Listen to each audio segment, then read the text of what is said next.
Hello everyone, welcome to our discussion on the recent maths paper which has generated a lot of anxiety and stress among teachers, students and parent. जो ये paper आया maths का, इसमें काफ़ी सारे questions ऐसे थे जो बहुत ही कंसेप्चुअल थे. Given the time limit which is 3 hours, it created a lot of stress among the students. एक petition भी स्टार्ट करी गई है जिसमें ऑलरेडी 40,000 पेरेंट्स ने साइन किया है, टेलिंग अबाउट देयर प्रॉब्लम कि how the students they could not finish the paper in time. हमारे साथ हैं राजकुमार सर, जो मैथ्स के टीचर, मैथ्स एंड साइंस के टीचर हैं पिछले 5 साल से. Raj sir, what do you think about the paper जो भी मैथ्स का गया, basic and standard both? What do you think? आप पिछले 5 साल से पढ़ा रहे हैं, खुद भी आप एक मैथ्स के स्टूडेंट रहे हैं. मैम, इस बार मैथ्स का पेपर काफ़ी टफ था. रिगार्डिंग पिछले 5 सालों की बात करूँ तो पिछले 5 सालों में पेपर काफ़ी लीनियंट आया था. इस बार पेपर की स्टैंडर्ड ही अलग थी. जो एनसीईआरटी बुक्स या बाकी रेफरेंस बुक्स जो बोलते हैं सीबीएसई इनको पढ़ो, इनमें से कोई भी question exact match to match नहीं था. अच्छा. जबकि पिछले 5 सालों में अगर बात करें तो पिछले 4 साल की अगर पेपर देखे तो काफ़ी चीज़ें मैच करती थी. अच्छा. बट इस बार बिल्कुल नया ही पैटर्न है.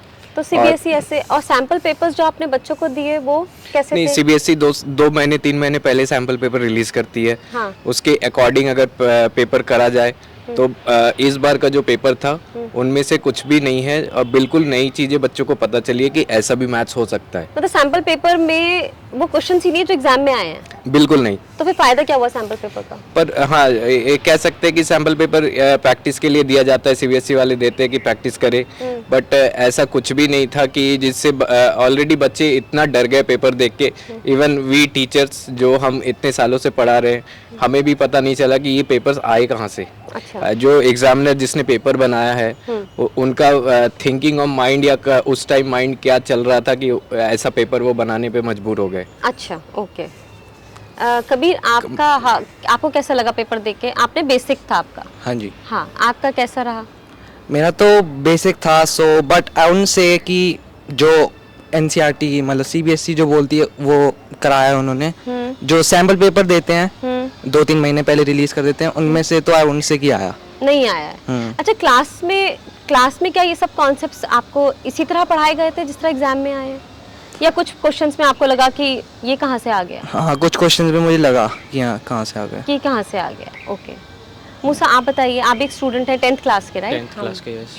सो पेपर वो डिफरेंट, मतलब पूरा डिफरेंट था, कंसेप्ट था और पूरा हार्ड था. अच्छा, पूरा हार्ड था, यस. ओके.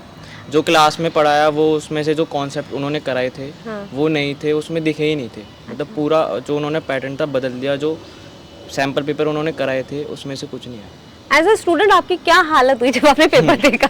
जब मेरी हालत तो मतलब शॉक हो गया था मैं कि ये सीबीएसई वाले कर क्या सकते हैं. मतलब, Really? हाँ, रियली. यस. आपको ये लगा कि मैं घर जाऊंगा, मम्मी पापा को बताऊंगा, तो वो तो नहीं, ऐसा तो कुछ नहीं था. बस कि हाँ, कि घबराहट हुई कि अगर मैं बताऊंगा तो हार्ड है, ये है वो है ना, वो कहेंगे कि तुमने पढ़ाई नहीं करी होगी, राइट? Yes, yes. अच्छा, ये बड़ा मुश्किल होता है ना पेरेंट्स को एक्सप्लेन करना कि हमने ये पढ़ा है पर आया नहीं वो. ये हाँ. अच्छा, तो अब आप दोनों का कैसा है? अब आप दोनों मैथ्स को, डू यू लाइक मैथ्स, और अब आप मैथ्स को कम्प्लीटली हेट करते हैं? क्या सीन है आपका लाइफ में? हम हेट तो नहीं करते, मैथ्स इंटरेस्टिंग है, पर फिर भी अगर सीबीएसई वालों को देखा जाए, उनको अगर जैसे उन्होंने पैरामीटर्स दिए थे कि ऐसा आएगा, हम उनको उस टाइप का पढ़ाएंगे. हाँ. उस टाइप का वैसे तो नहीं आया. वैसे नहीं आया है. तो मतलब मैथ्स से थोड़ा सा डर आ गया है मन में? हाँ, मैथ्स में डर आ गया है ना, कि कितना हार्ड आ सकता है, कितना हार्ड आ सकता है. तो इसके लिए तैयारी करनी ही होगी. Okay, okay. हमारे पास एक बहुत ही वरिड पेरेंट भी हैं, शरद शर्मा, जिनकी daughter will take the boards next year, right? और आपको भी लग रहा है कि बच्चों को इतना stress, and you yourself were a math student, right? Yes, yes, I was. In fact मेरे टाइम पे भी सीबीएसई ने ऐसी गूगली फेंकी थी. अच्छा. एंड आई स्टिल रिमेंबर 1994 का मैथ का पेपर जो था उस पे भी बहुत बवाल हुआ था. हाँ. और सीबीएसई ने लेकिन कुछ सीखा नहीं. हाँ. सीबीएसई की प्रोसेस को कोई भी अंडरस्टैंड करेगा तो समझ नहीं आता कि वो करते कैसे हैं, कि पूरा पेपर जो सेट करते हैं उनका ऑब्जेक्टिव क्या, किस लेवल का इवैल्यूएशन है, और हाँ. कैसे वो उसको सक्सेसफुली इवैल्यूएट कर सकते हैं. That is the fundamental question. Yes. Examination is all about successful evaluation. It's not about complex evaluation. CBSE का मानना ये हो गया है कि वो कॉम्प्लिकेटेड क्वेश्चन दे के बच्चों को स्ट्रेस में डाल के बच्चों से कुछ कॉम्प्लिकेटेड इवेल्यूएशन करवाना चाहते हैं, which I don't think is the right way to go. और ऐसा भी लगता है कि सीबीएसई में कोई अकाउंटेबिलिटी नहीं है। जो दे दिया जो उन्होंने क्वेश्चन पेपर दे दिया वो उसको प्रूव करते रहते हैं कि उन्होंने सही पेपर दिया है, जबकि उनको खुद ही नहीं पता है कि ये वाला पेपर जो है it was not right for 3 hours. और ऐसा भी लगता है कि वो जो पेपर सेटर्स हैं वो बिल्कुल भी कनेक्टेड नहीं है कि स्टूडेंट्स कैसा पढ़ते हैं पूरे साल और स्टूडेंट्स कैसे इवेल्युएट हो सकते हैं अच्छे तरीके से। तो ये फंडामेंटल प्रोसेस का प्रॉब्लम है सीबीएसई का। और आई डोंट नो कि तो इसको ठीक कैसे किया जाए, मतलब क्या करा जाए। सीबीएसई 2 क्वेश्चंस 11th स्टैंडर्ड के थे, उसमें कैसे सीबीएसई ऐसे लाइक यू सेड कि अकाउंटेबिलिटी नहीं है, कैसे उन्होंने ऐसे 2 क्वेश्चंस डाल दिए 10th क्लास के स्टूडेंट के उसमें। Why, what are they trying to prove? क्योंकि किसी को रिजाइन नहीं करना, कोई भी अपनी जगह से नहीं हटेगा, सब लोग वैसे ही चलते रहेंगे, सरकार भी चुपचाप बैठी रहेगी, सरकार के पास अपने इश्यूज़ हैं। तो सीबीएसई वालों को, जो पेपर सेटर्स हैं, उनको सबको पता है कि कुछ नहीं होने वाला।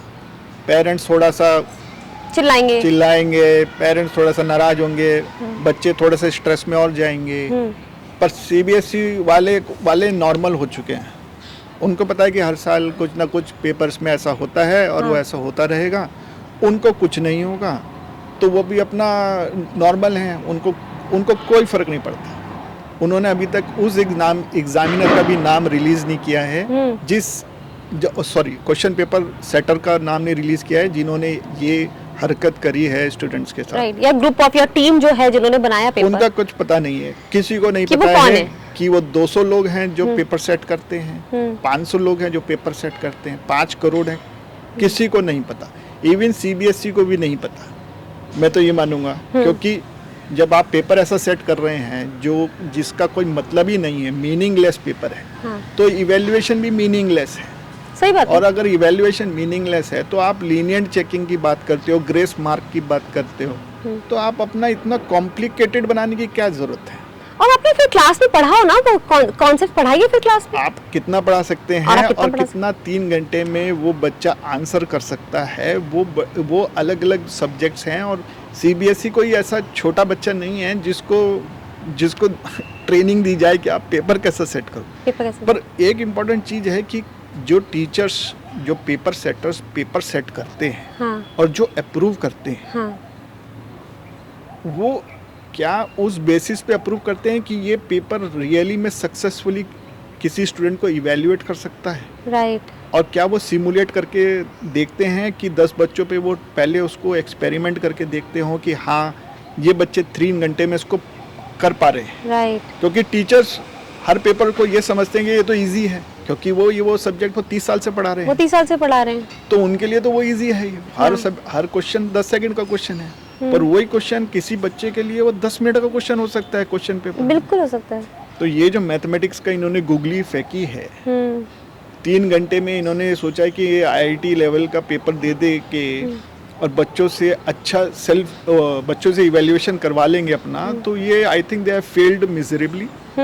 CBSE president or board president should actually resign, and he should come forward and he should honestly resign. Somebody should resign and they should take the blame. ऐसे ही सब पेरेंट्स और स्टूडेंट्स इसके लिए कंप्लेन नहीं कर रहे हैं। Absolutely. और वो अगर अभी भी रिजाइन नहीं कर रहे हैं तो there is a big problem, और CBSE की क्रेडिबिलिटी पे क्वेश्चन खड़ा होता है। At least they should tell their process. What is their process while they are making this question paper? Right. Kabir, आप हैं और आपके साथ के और भी फ्रेंड्स होंगे, राइट? आप लोगों के लिए सिचुएशन कैसी हो जाती है, बिकॉज आपको 5 सब्जेक्ट्स हैंडल करने हैं, right? Science, English, Hindi and social science, right? तो जब पहला पेपर ऐसा जाता है जिसमें हर कोई इतना स्ट्रेस में है, तो क्या वो आपकी परफॉर्मेंस बाकी पेपर्स में इम्पैक्ट करता है? क्या आप सोचते रहते हो अरे मैं वो वाला क्वेश्चन ऐसा कर लेता? तो टेंशन तो हो ही जाती है आफ्टर, अगर आपका पहला पेपर ही ऐसा होता है तो टेंशन तो बाकी सब्जेक्ट्स के लिए भी बढ़ जाती है काफ़ी। आप किसके पास गए जब आपको क्या लगता है कि आपकी कौन हेल्प कर सकता है? आप किसी टीचर के पास गए या पेरेंट्स के पास गए बताने के लिए अपनी problem? Like how, what did you, किसको आपने अपनी प्रॉब्लम बताई? मैं या तो बस अपने आपस में ही फ्रेंड्स में डिस्कस? हाँ, आपस में ही, मैंने तो फ्रेंड्स में ही डिस्कस करा था। क्योंकि आपको ऐसा लगता है कि शायद कोई हेल्प नहीं कर पाएगा? नहीं, हेल्प तो कर पाएंगे बट मैंने तो अपने फ्रेंड्स के पास ही रखा था इस पूरी सिचुएशन को। ओके मूसा, आपका बेसिकली क्या सेल्फ ब्लेम होता है इसमें कि अरे मुझे ही नहीं आता है बाकी सबको आता है, ऐसा सेल्फ ब्लेम? हाँ, थिंकिंग हो जाती है कि सेल्फ ब्लेम है कि हम ये पेपर नहीं कर पाए और कर पाएंगे, ऐसा होता है। मैंने अपनी प्रॉब्लम सर को बताई थी। Sir yes ma'am. आपको क्या लगता, आप जब बच्चे पेपर करके आए तो आपको देखो what मैम, was- एक्चुअली ऐसा था ना कि बच्चे जब बोर्ड स्टार्ट हो बिफोर 17 फेब, अगर मैं 16 फेब तक की बात करूं, जितने बच्चे मेरे पास आए उनके दिमाग में एक चीज़ था, we are going to score 98%। But after of a sudden on 17 1:30 बजे पेपर ख़त्म हुआ, 2 बजे तक घर आए, सबसे पहला कॉल मेरे पास आता है, sir what happened, I am so sorry. This was the exact word of one of my student, I am so sorry. हाँ, और मतलब इससे ये पता चल गया कि जो बच्चा 97 सोच रहा था वो सीधा गिर के 92 93 पे आएगा। हाँ, उसके बाद बाकी 4 सब्जेक्ट्स और हैं, अगर वो 90 प्लस नहीं लाया तो 92 भी नहीं आ रहे, क्योंकि पेपर इस स्टैंडर्ड का इन्होंने बनाया था मैथ्स का कि जो अच्छे अच्छे बच्चे टॉपर वाले बच्चे हैं वो लोग कह रहे हैं 60 65 हार्डली आएंगे। अब मैं सीबीएसई से बस ये रिक्वेस्ट करूँगा कि पेपर लीनियंट चेकिंग हो, जिस स्टैंडर्ड का पेपर था उसके अकॉर्डिंग बहुत लीनियंट चेकिंग चाहिए। कुछ क्वेश्चंस थे बहुत ऊपर वाले लेवल के, उनमें आप ग्रेस दो, ये बोलना चाहूँगा। पर क्या lenient checking is the solution? Lenient checking से बच्चे को क्या फायदा हो रहा है?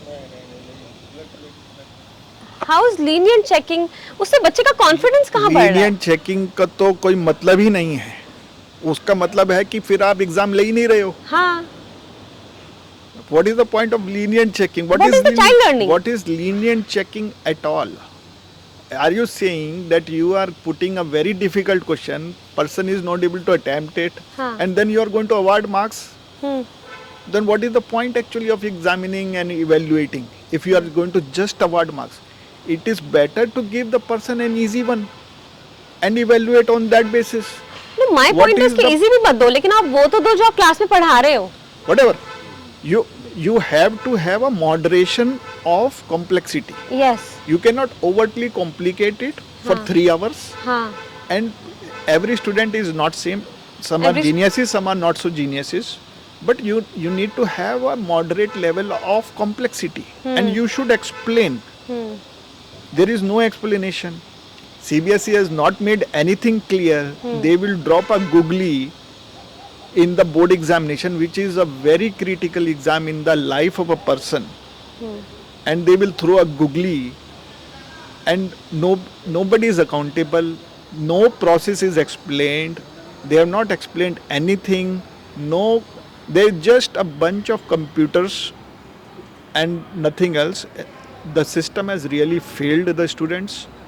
The people who are behind CBSE should come forward, explain what is now their strategy going to be for future children, how they are going to evaluate children. What is the purpose of evaluation if you are giving overtly complicated questions for 3 hours? And can the teachers also do the question papers in those 3 hours? मुझे तो सोच के घबराहट हो जाती है, कितना stress This होता है is- उस समय। And a student is under so much of stress to perform. He's having stress from his peers, from his parents, from his teachers, from his environment, and then on top of you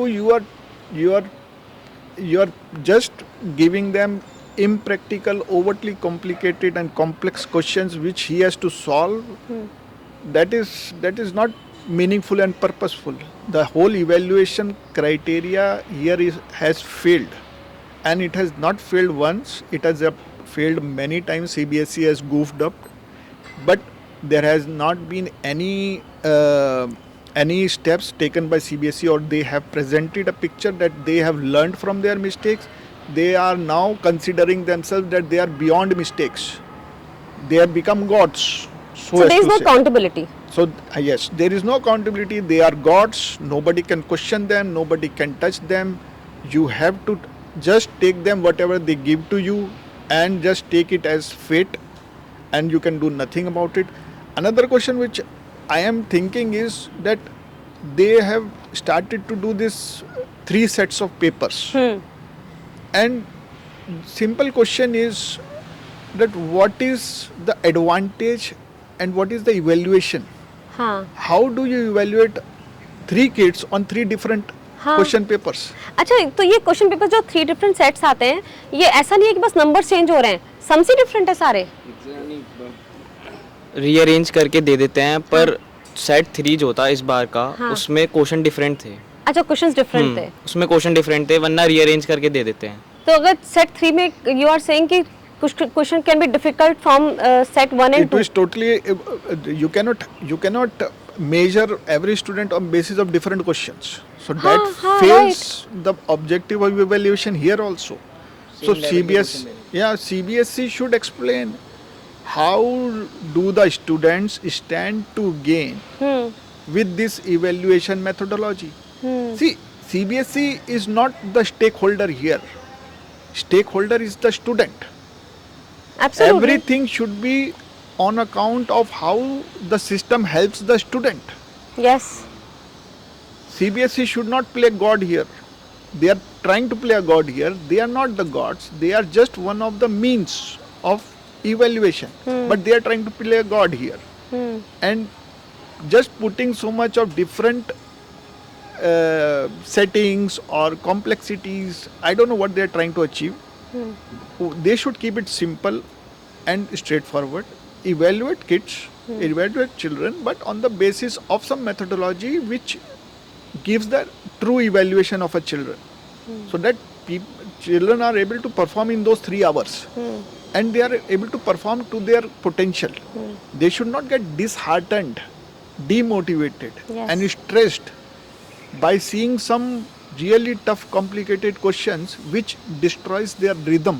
yes. That is now how they should be evaluated. Yes. So CBSE should come out with some sort of learning themselves, because CBSE has failed. It is not the students who have failed. CBSE which has failed, and CBSE, some heads should roll. They should come out with a process as to how they are conducting the whole examination, and they should make sure that it doesn't happen again. मूसा, आप अपना बताइए कि आप कितना, आपका level of stress, anxiety कितना है इस समय? मतलब पेपर से पहले तो मतलब अलग ही था कि कैसा पेपर आएगा कैसे नहीं आएगा, स्ट्रेस था। फिर पेपर देखा तो बिल्कुल ही डिफरेंट था, कि और बढ़िया उसको देख के, और पेपर्स के बारे में और टेंशन होगी कि और कैसे आएंगे, किस लेवल का बना सकते हैं। जब आप इसमें मैथ्स के पेपर को देख रहे थे तो आपका क्या, मुझे बताइए, आप what were you going through? Different था, मतलब आउट ऑफ द लीग ही था। तो मुझे लगा क्लास छोड़ के चला जाऊं। काश ये दिन कभी ना आता। ऐसा लगा? हाँ, सोचा था बेसिक ही ले लेता। हाँ, इतना ज्यादा। अच्छा, इतने जब आपको इतना स्ट्रेस होता है तो आप करते कैसे? क्योंकि 15 मिनट मिलते हैं शायद पढ़ने के लिए पेपर, है ना? रीडिंग टाइम में तो मतलब हो जाता है कि समझ जाते हैं कि क्वेश्चन कहाँ से पूछे हैं, मतलब डिफरेंट पता चल जाता है कि हार्ड पूछे हैं। हाँ। पैटर्न देख के ही पता चल जाता तो है। फिर आपका फोकस पे कैसे लाते हो करने में? एकदम पहले तो स्ट्रेस ही हो रहा होता है कि कैसे करेंगे कैसे करेंगे कैसे करेंगे, फिर अपने आप हो जाता है। अच्छा, फिर धीरे धीरे आपने अपने कितने छोड़ के आए हो? छोड़ा तो नहीं, सब अटेम्प्ट करा है। कर अटेम्प्ट करा है ना? चलो, दैट इज नाइस। बट आपका confidence after giving the maths confidence paper low जाता है, लो जाता है पेपर देख के तो ऑब्वियसली। पेपर से पहले रहते हैं कि कॉन्फिडेंट अगर हम जा रहे हैं पेपर सही करके आएंगे, उससे बाद में जब पेपर देखते हैं सीबीएसई वालों ने हार्ड दिया है, ऑब्वियसली लो हो जाता है। बाकी पेपर्स के लिए क्या सोच रखा है? बाकी पेपर्स के लिए तैयारी करनी है, मतलब टफेस्ट की तैयारी करनी है, जो सोच सकते हैं सीबीएसई वाले उसकी तैयारी करनी। वो कैसे करते हो आप? कैसे करोगे? कैसे करेंगे? मतलब एक तो एनसीईआरटी की बुक होती है, उससे पढ़ते हैं, राइट? लेकिन एक्सपेक्टेशन तो सर यही होती है ना कि वो एनसीईआरटी की बुक से ही आएगा सब कुछ। जी मैम, बिल्कुल। एक्सपेक्टेशन तो सभी बच्चे एनसीईआरटी के लिए प्रिपेयर करते हैं, एनसीईआरटी से ही पढ़ते हैं। जैसे सीबीएसई ने भी बोला है, उन्होंने अपना जो उनका बुक है वो एनसीईआरटी है, उसी सिलेबस को फॉलो करना है। बट अगर मैं अगर बात करूँ स्टैंडर्ड वाले बच्चों का, ठीक है, तो एनसीईआरटी के साथ साथ रेफरेंस बुक के लिए भी बच्चे पढ़ते हैं। आर डी शर्मा, हाँ, आर डी शर्मा हो या आर एस अग्रवाल हो, बहुत सारी किताबें हैं जो पढ़ते हैं। बट आप अगर कुछ पूछ रहे हो जो आर डी और आर एस में है ही नहीं, तो उस उनके लिए बच्चे कहाँ से प्रिपेयर करेंगे? नहीं तो आरडी और आरएस तो एक वो होता है कि वो तो बच्चे को अपनी पर्सनल प्रैक्टिस करनी है, राइट, हाँ। लेकिन जो एक्सपेक्टेशन एक नॉर्मल बच्चा है जो मैथ्स में जिसका शायद इंटरेस्ट नहीं है इतना, या फिर वो इतना मैथ्स को समझ नहीं सकता है, उसके लिए तो एक बेंचमार्क है कि ये एनसीईआरटी की बुक है, मुझे इसमें से अच्छे से प्रैक्टिस करनी Exactly. है। क्योंकि अब अगर कोई बच्चा है उसे ज्यादा प्रैक्टिस करनी है तो वो आरएस और आरडी, लेकिन एनसीईआरटी तो कभी भी रेकमेंड भी नहीं करता ये वाली बुक्स, बिल्कुल तो बच्चे नहीं। खुद से प्रैक्टिस करते हैं। हाँ बिल्कुल, राइट, हाँ। हाँ। तो वही है ना कि मतलब बच्चे आप और जिसको मैथ्स ऑलरेडी शुरू से अगर मतलब वो थोड़ा लाइटली हो कि मुझे मैथ्स नहीं करनी, मुझे एनी हाउ मैथ्स किसी तरह 10th में देना है, जो बच्चा स्टैंडर्ड 1 से आके 9 तक आ रहा है, ठीक है, वो पढ़ रहा है, उसके बाद उसको पता है कि मुझे 10th के बाद मुझे मैथ्स नहीं लेनी, अब उसके लिए अगर ऑटोमेटिकली आप ऐसा पेपर दे दो जिसको देख के ही वो बेहोश हो जाए, ऐसा हुआ भी है, 2 स्कूलों में बच्चे गिरे हैं बेहोश होके, माय गॉड। तो अब उसके बारे में क्या ही कह सकते। So how do you think these things can be prevented in the future? हम फ्यूचर में कैसे रोक लगा सकते हैं इस तरह के आउटकम की? हम तो नहीं रोक लगा सकते, हाँ क्योंकि हम सीबीएसई नहीं है, हाँ। पर सीबीएसई में जो लोग बैठे हैं वो भी हमारी तरह इंसान हैं, और उनको ये सोचना चाहिए कि वो एज अ स्टूडेंट अगर उनको कोई पेपर ऐसा मिल जाए जो टोटली डिसकनेक्टेड हो from the curriculum, from the ones from what they have students have studied through out the year, और जो उसकी कॉम्प्लेक्सिटी हो उसका रेट करें वो कि 1 to 5 की कॉम्प्लेक्सिटी में वो लेवल 5 ऑफ कॉम्प्लेक्सिटी दे रहे हैं या लेवल 1 दे रहे हैं, क्योंकि सीबीएसई को खुद नहीं पता है कि वो कितना कॉम्प्लिकेटेड दे रहे हैं। वो हर पेपर को आके ये कहते हैं कि ये इजी है।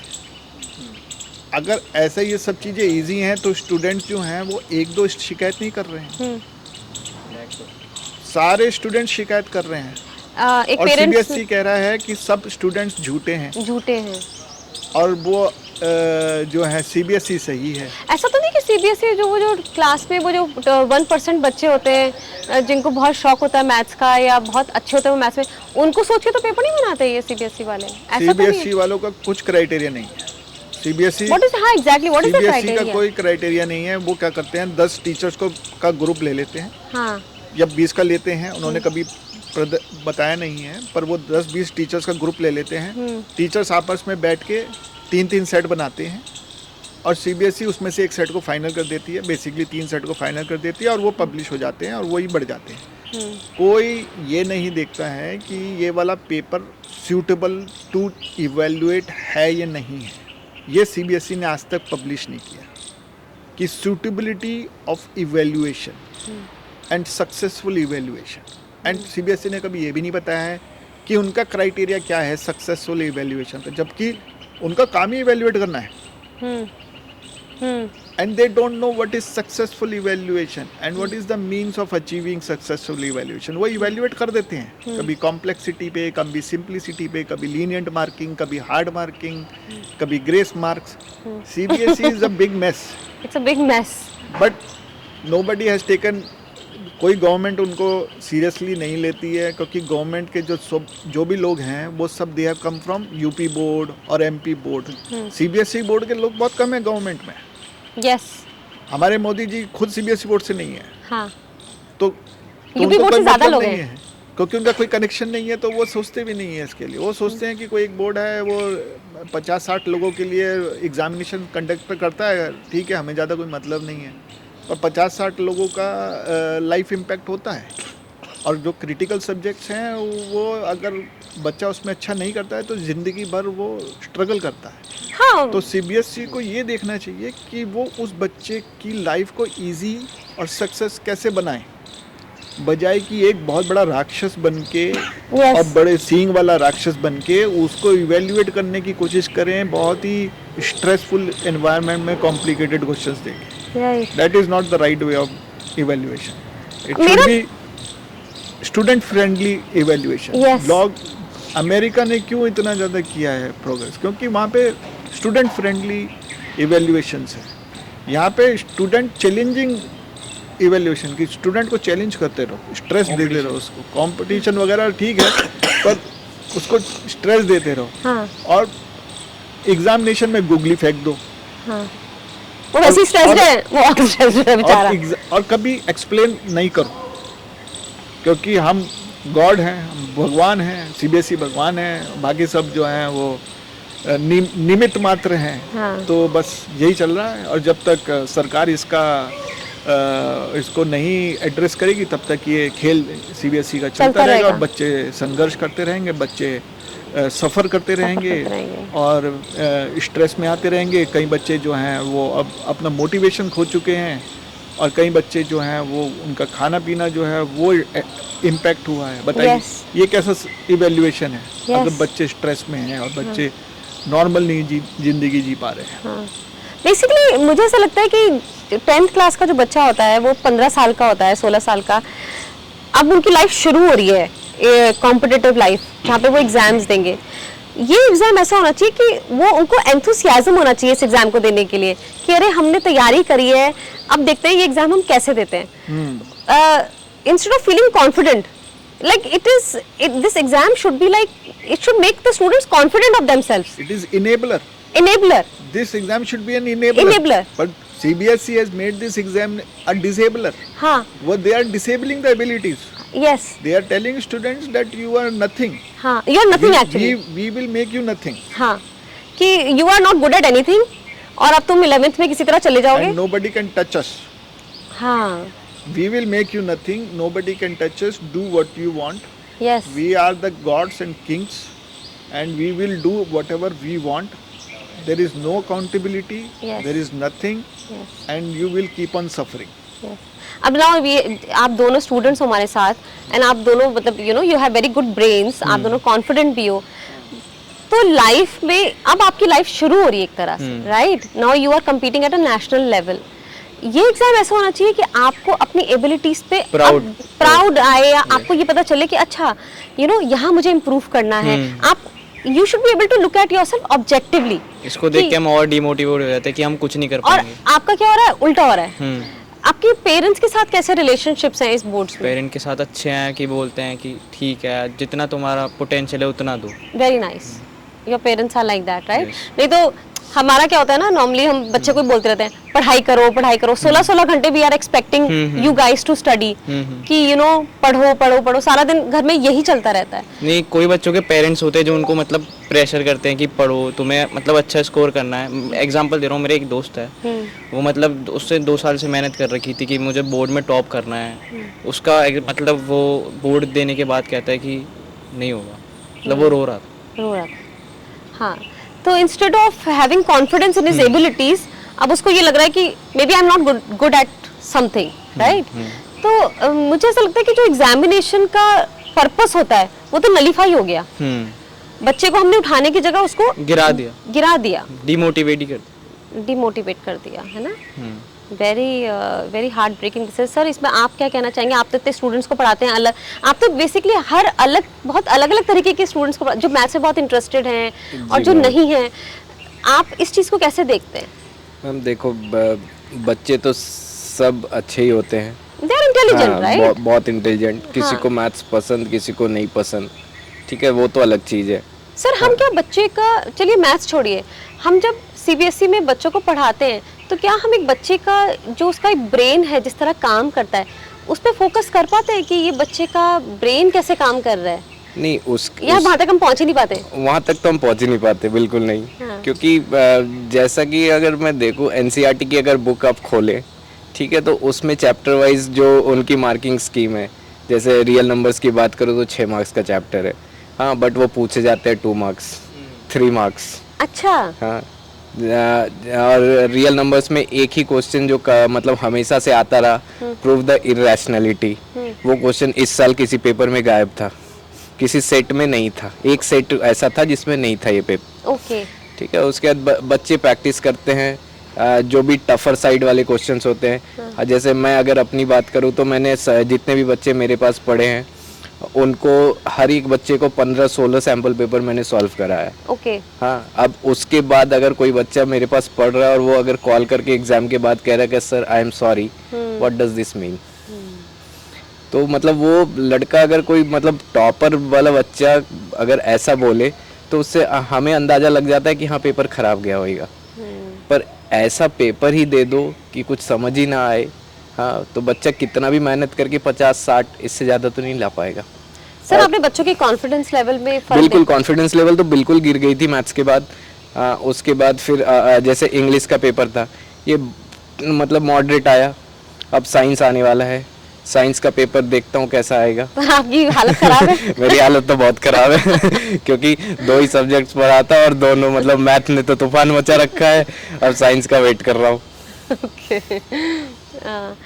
मैं ये भी बताना चाहूँगी कि एक पेरेंट ने पेटिशन स्टार्ट करी है, सीबीएसई को बोला है कि आपने कैसा पेपर करा है, उसको उसमें ऑलरेडी 40,000 पेरेंट्स ने साइन कर दिया है। तो अभी एक ही दिन हुआ है मैथ्स का एग्ज़ाम हुए हुए और already 40,000 parents have sign the petition challenging CBSE कि आपने कैसा पेपर दिया, और उनको ये पेरेंट्स की तरफ से रिक्वेस्ट है, प्रेशर है कि लीनियंट मार्किंग हो। बहुत सारे पेरेंट्स उस पेटिशन में ये भी लिखा है कि उनके बच्चे बहुत स्ट्रेस हो गए हैं आफ्टर, क्योंकि हर बच्चे का स्ट्रेस लेवल मैनेज करना का तरीका अलग होता है, हर पेरेंट का स्ट्रेस करने का तरीका अलग होता है। कुछ पेरेंट्स बहुत ज़्यादा स्ट्रेस ले लेते हैं, उनको नहीं पता होता कि कैसे मैनेज करना है। और ऑब्वियसली हर पेरेंट रिच नहीं है, हर पेरेंट के पास बहुत सारे रिसोर्सेज नहीं है, बहुत बच्चे ट्यूशन्स अफोर्ड नहीं कर सकते। एक तो मुझे ट्यूशन्स का कॉन्सेप्ट समझ नहीं आता है सर, कि हम जब इतने महंगे स्कूल्स में भेज रहे हैं बच्चों को, तो क्यों नहीं स्कूल्स में इस तरह से पढ़ाया जा रहा है कि बच्चे को घर आके ट्यूशन ना लेनी पड़े, राइट? क्योंकि ठीक है, बहुत सारे पेरेंट्स अफोर्ड कर सकते हैं, पर बहुत सारे पेरेंट्स हैं जो अफोर्ड नहीं कर सकते 2,000, 3,000, 5,000, 10,000 की ट्यूशन। एंड नोएडा, दिल्ली में तो ट्यूशन्स बहुत ही एक्सपेंसिव हैं, पर आर के हिसाब से चार्ज लिए जाते हैं। सर कहाँ से लाएंगे पेरेंट्स इतना पैसा? कैसे कैसे करेंगे? बच्चे अब स्पोर्ट्स नहीं खेल रहे हैं, सारा दिन पढ़ाई करते रहते हैं। तो ऑब्वियसली मैं थोड़ा डिविएट हो रही हूँ टॉपिक से, क्योंकि हमारा टॉपिक है सीबीएसई की accountability, and I am deviating. But basically जो पावर होती है जिन लोगों के पास, अगर वो ही उस चीज़ को ऑब्जेक्टिवली यूज़ नहीं करेंगे, तो the way it will fall down on people, it will have a negative impact. आप कुछ कह रहे थे? हाँ, मैं तो ये कहूँगा कि there should be some level of punishment yes, which should be given to CBSE. ये ऐसे नहीं चला जाना चाहिए एज वन ऑफ केस, क्योंकि साल every year the CBSE does this. I don't know whether they do it on purpose, yes, ये हर साल होता है, या है ना? फिर वो उनको कुछ पता नहीं है, वो बच्चे हैं, उनको धेले का पता नहीं है, लेकिन उनको बहुत बड़ी जिम्मेदारी मिल गई है। मैं ये कहना चाहूँगा कि जिस बंदे ने भी पेपर सेटर ने मैथमेटिक्स का पेपर सेट किया और उसको रिलीज़ किया फॉर मिलियंस ऑफ स्टूडेंट्स, उस बंदे का नाम आना चाहिए कि किस इंसान ने ऐसा किया है जो, and he should be punished for mentally torturing all the students. उसको सामने आना चाहिए। सीबीएसई प्रेसिडेंट, सीबीएसई जो प्रेसिडेंट हैं उनको सामने आना चाहिए और उनको बताना चाहिए कि ऐसा मिसहैप कैसे हुआ, और इन दोनों लोगों को पूरे के पूरे एनसीआर में घुमाना चाहिए और इनको माफ़ी मांगनी चाहिए हर पेरेंट्स से।